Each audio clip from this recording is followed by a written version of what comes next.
목표물에 도달하고자 하는 조준의 정확성을 은근히 부추겨서 작은 성취욕을 자극하는데요. 이는 넛지의 가장 대표적인 사례입니다.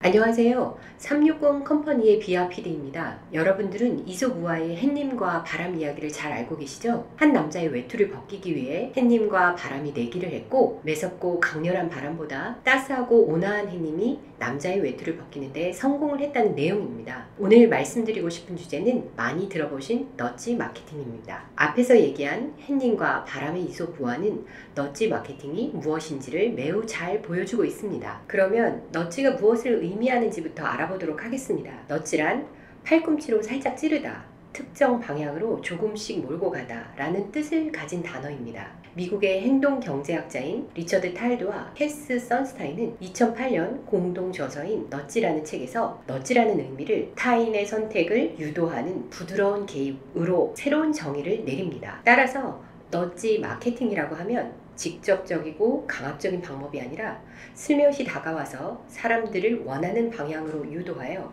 소비자들이 스스로 선택하게 만드는 마케팅입니다. 그러면 오늘은 여러 가지 사례들을 통해 넛지라는 개념이 어떻게 작동하는지를 알아보도록 하겠습니다. 여러분들은 공공장소 남자 화장실 소변기에 그려져 있는 파리에 대한 유래를 알고 계시나요? 목표물에 도달하고자 하는 조준의 정확성을 은근히 부추겨서 작은 성취욕을 자극하는데요. 이는 넛지의 가장 대표적인 사례입니다.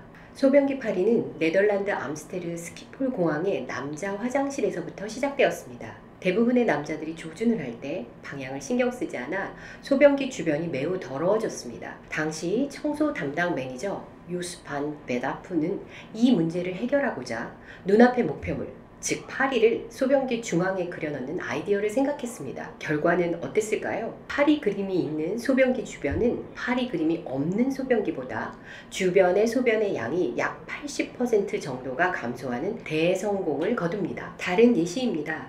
이번에도 공공장소입니다. 공공 화장실에 핸드타올을 사용하는 걸 보면 어이없이 많이 쓰는 사람을 볼 수 있죠. 내 것이 아니기 때문에 평소보다 많이 사용하는 것이죠. 이렇게 무분별하게 낭비되는 공공 화장실 핸드타올 박스에 지도를 그려놓았습니다. 이번에도 결과는 대성공이었습니다. 지도를 그려놓은 핸드타올 박스의 사용량은 그렇지 않은 사용량보다 50% 이하로 줄어들었습니다. 이번에는 지도를 물통에 그려 넣었습니다. 동일한 결과가 나타났죠. 물이 줄어드는 것을 눈으로 봄으로써 과도하게 물을 사용하지 않는 효과가 나타났습니다. 우리나라 사례도 있습니다. 경기도 성남시에서는 쓰레기 무단 투기 상습지역에 쓰레기를 여기에 버리지 마세요 라는 경고장 대신 꽃들이 피어있는 화단을 설치했습니다. 예쁜 꽃들이 피어있는 화단 옆에 쓰레기를 차마 버리지 못할 것이라는 사람들의 심리를 활용한 것이지요. CCTV 단속 중, 불법 쓰레기 투기 시 과태료 부과, 상시 순찰 중, 여기다 쓰레기를 버리지 마세요 라는 강압적인 경고 문구가 아니라 보기만 해도 기분 좋은 화단을 이용하여 사람들에게 스스로 좋은 일을 하게 유도하는 방식을 선택한 것입니다. 센스가 있으신 분들은 이러한 앞에 세 가지 사례, 공공장소의 화장실 변기와 핸드타올, 쓰레기 투기 방지 등을 보면서 공통점을 아실 수 있을 것 같습니다. 무엇일까요? 주인 없는 공공재와의 무분별한 낭비 방지, 공공장소의 무분별한 사용의 예였죠. 넛지는 이렇게 공공정책에 많이 활용됩니다. 물론 마케팅에서도 매우 많이 활용되고 있죠. 그러면 다음 시간에는 넛지가 왜 이렇게 많이 활용되고 있는지, 이에 대한 작동 원리에 대해 알아보도록 하겠습니다. 유익하셨나요?